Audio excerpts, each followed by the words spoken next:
Donc, c'est un plaisir d'être là. Alors, le sujet, c'est comment optimiser la gestion de son PEA. Et moi, je suis Jean-Baptiste Barbier. Je suis le directeur du développement d'EasyBourse.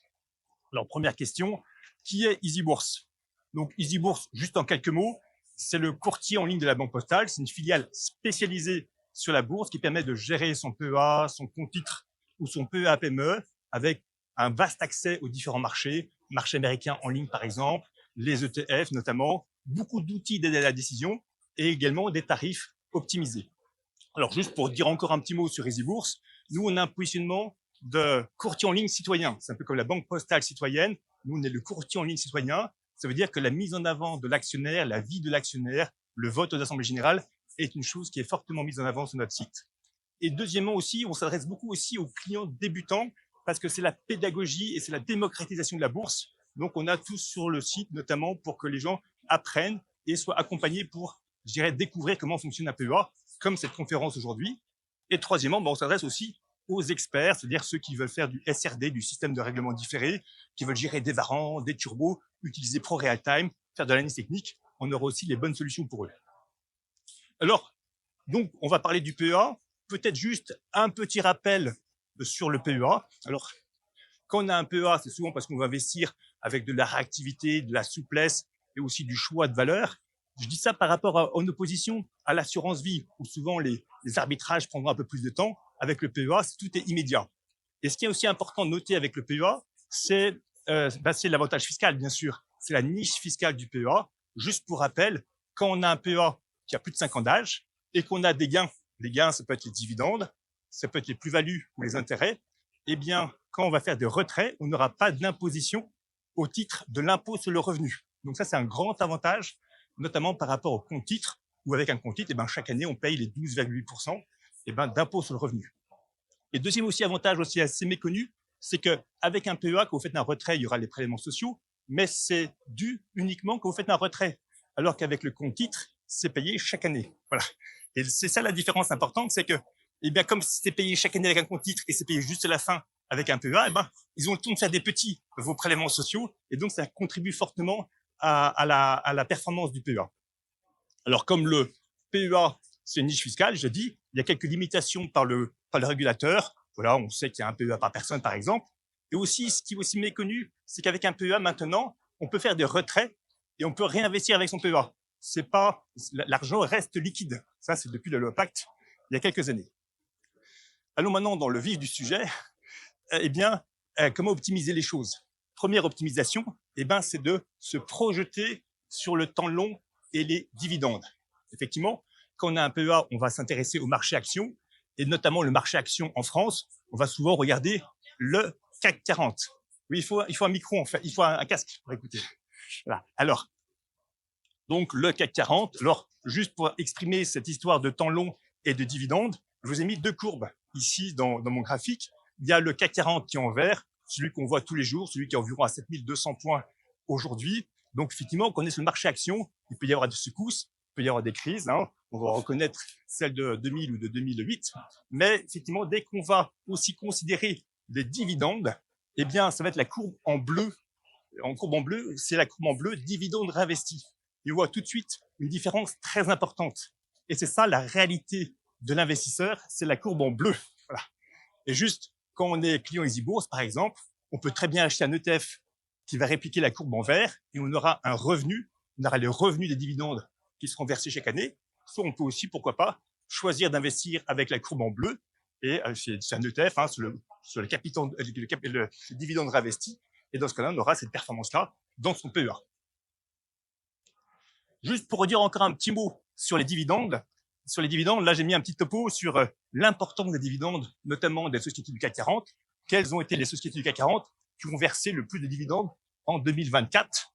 Et là, on peut voir que ça peut aller quasiment jusqu'à 9%, en tout cas pour Engie. Donc, cette mise en avant des dividendes est importante. Quand on est client EasyBourse, on peut voir quand seront versés les dividendes avec un agenda, retrouver dans l'historique quand ils ont été versés, etc.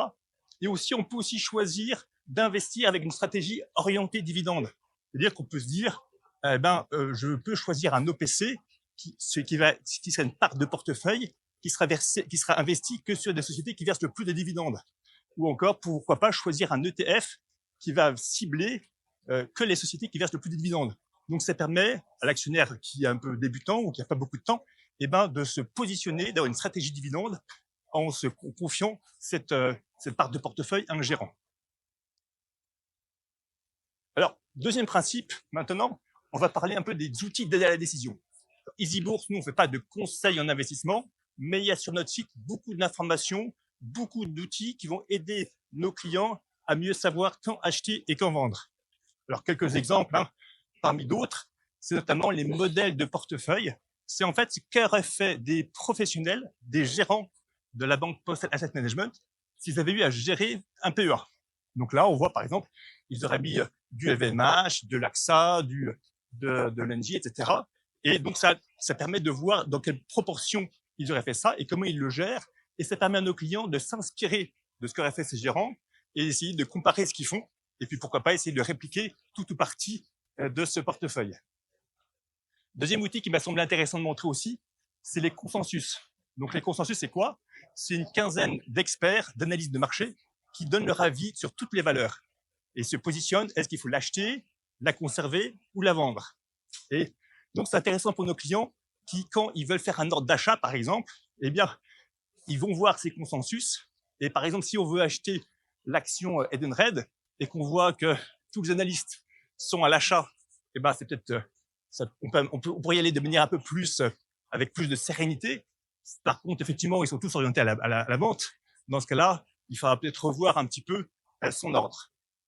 Et troisième outil qui m'a semblé aussi intéressant de montrer, c'est l'analyse technique, l'utilisation des graphiques, notamment avec ProRealTime, qu'on a intégré sur le site EasyBourse. Donc, nos clients y ont accès nativement et ça permet d'avoir une interaction entre son compte EasyBourse et ces graphiques-là.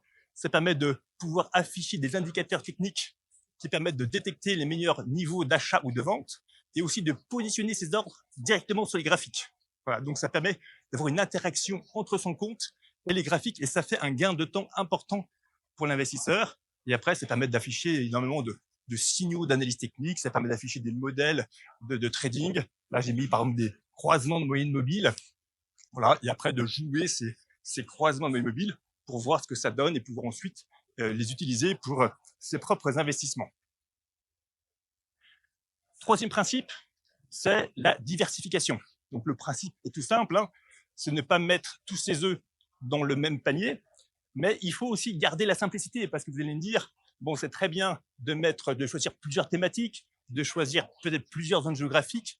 Oui, mais s'il faut mettre 15 ou 20 sociétés différentes, ça devient compliqué pour vous de suivre, ça devient compliqué de vendre, ça devient compliqué aussi en termes de frais de courtage parce que ça démultiplie les ordres d'achat ou de vente.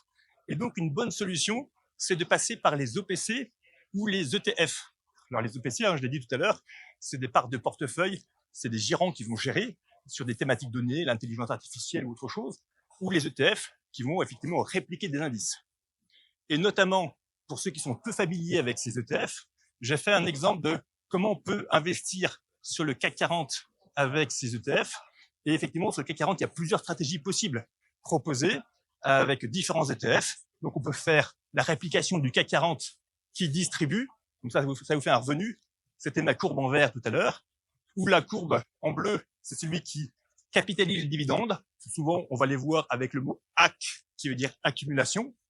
Et puis aussi, comme EasyBourse aussi, on est très porté sur la bourse citoyenne et l'environnement. Eh bien, on met aussi beaucoup en avant le CAC 40 ESG.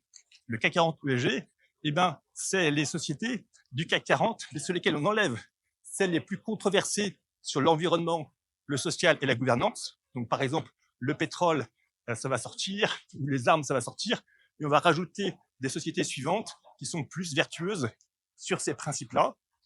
Et une autre chose aussi sur le CAC 40, qui est aussi trop peu connue, au sein d'un PEA, on peut avoir de l'effet de levier sur le CAC 40 en achetant un ETF. Donc, ceux qui sont très convaincus sur une hausse dans quelques jours, dans quelques semaines du CAC 40, peuvent très bien choisir l'ETF CAC 40 Daily x2. Ça fera une multiplication x2 des performances du CAC 40. Donc ça, c'est des variations quotidiennes. Donc, si le CAC 40 est plus 1% aujourd'hui, eh ben, avec ce produit-là, vous auriez fait plus 2%. Et également aussi trop peu connu, c'est si vous êtes contrariant. vous pensez que le CAC 40 va baisser, eh ben, vous pouvez faire du x-1 ou du x-2 avec les produits indiqués là, et ça reste dans votre PEA, et ça reste avec l'intérêt fiscal du PEA.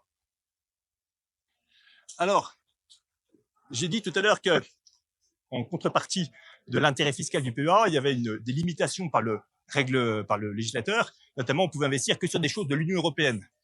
Mais il y a une exception malgré tout, c'est des ETF qui vont permettre de diversifier sur le monde entier, de diversifier en un clic pour faire comme le Nasdaq, pour faire comme le MSCI World, comme le monde entier, comme les 1000 plus grandes sociétés mondiales. Alors vous allez me dire, mais comment c'est possible d'avoir ça dans son PEA, alors que le PEA, c'est que l'Union européenne? Eh bien, tout simplement, c'est ce qu'on appelle des ETF synthétiques. Ils seront investis en grande partie sur l'Union européenne, mais il y aura aussi un swap de performance, ça c'est géré au niveau de l'émetteur, qui permet de proposer la performance du Nasdaq, de la Chine, du monde entier, et que vous bénéficiez de l'intérêt fiscal du PEA. Donc voici quelques exemples de ces différents types de produits-là. Donc on voit que effectivement ça peut être très large. Et puis j'en arrive à mon quatrième principe important, c'est de regarder les frais, bien sûr, pour optimiser la gestion de son PEA. Donc première chose, on est en fin d'année, d'accord? Si vous avez un PEA ou un compte titre dans une banque de détail, qu'est-ce qui va se passer en janvier? On va vous facturer et vous prélever des droits de garde. Voilà. Donc, il y a des prestataires comme EasyBourse où il n'y a pas de droits de garde. Et deuxièmement, il faudra regarder aussi les frais de courtage. Les frais de courtage, c'est les frais qui sont appliqués sur chaque achat ou sur chaque vente. Donc, c'est à comparer. Mais il faut aussi comparer aussi la meilleure exécution. C'est quoi la meilleure exécution? C'est que, par exemple, chez EasyBourse, quand on fait un ordre sur l'action L'Oréal, l'ordre passe via Euronext avec des spreads, des fourchettes à vente très réduites. Alors qu'il y a des courtiers en ligne qui vont vous dire on a très peu de frais de courtage, mais qui vont faire transiter l'ordre sur des plateformes alternatives avec des spreads, des fourchettes à vente beaucoup plus larges. Et au final, vous ne faites pas des si bonnes opérations que ça. Donc attention à ce qu'on appelle la meilleure exécution. Donc regardez ça chez vos différents courtiers en ligne. Et puis aussi, bien sûr, pour ceux qui font très attention aux frais, il y a des gens qui veulent toujours du gratuit, du moins cher. Chez EasyBourse, on a une solution, ça s'appelle EasyTrade. Et EasyTrade, c'est quoi? C'est jusqu'à 20 000 produits qui sont proposés sans frais. C'est-à-dire qu'on peut les acheter tous les mois, sans frais de courtage et sans frais de souscription. Là-dedans, on va retrouver un certain nombre d'ETF. Les ETF que j'ai cités tout à l'heure, par exemple, l'ETF qui réplique le Nasdaq, qu'on peut mettre dans son PEA, l'ETF qui réplique le monde entier, le MSCI World, l'ETF qui réplique, pourquoi pas, j'ai encore d'autres exemples, les sociétés qui visent le plus de dividendes, ou encore un ETF qui vise plutôt le marché obligataire monétaire.